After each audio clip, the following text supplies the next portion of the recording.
Bună ziua, doamnelor și domnilor! Noi suntem echipa Evolution RAW 155 și astăzi o să vă prezentăm modul de drive și autonomia acestui robot. Așa.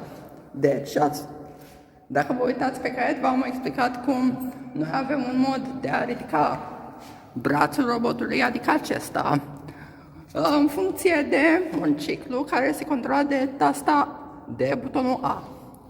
În momentan este la sol, apăs o dată A și se ridică la primul nivel. Mai apăs o dată A, se ridică la al doilea nivel și dacă mai apăs încă o dată A, se ridică la al treilea și în momentul în care apăs a patra oară, brațul se resetează la poziția 0 pentru a ne face mai ușor să luăm un nou cub.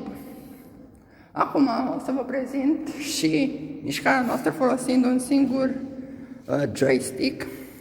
Puteți să observați că dacă dau în față, robotul merge în față, dacă dau în spate, robotul merge în spate.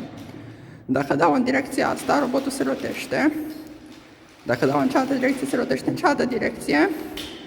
Și în cazul în care apăs pe o diagonală, robotul începe să folosească o mișcare curvilinie în față, curvilinie în spate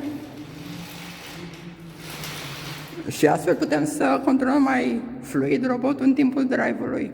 Acum o să vă prezentăm randomizarea a robotului nostru. Puteți să observați cum este o cameră îndreptată spre Team Shipping Element. Dacă intrăm în camera Stream, elementul este detectat. Și acum mai dăm start.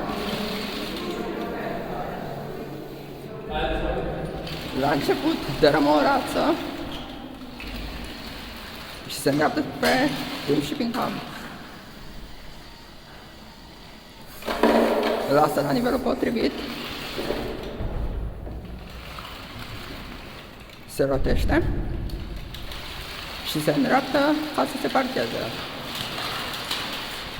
Și acum s-a făcut 0. Puteți să observați cum este complet parcat. În total, rața 10 puncte, cubul preîncărcat la nivelul potrivit, plus 20 de puncte, plus 10 puncte parcarea completă, în total 40 de puncte.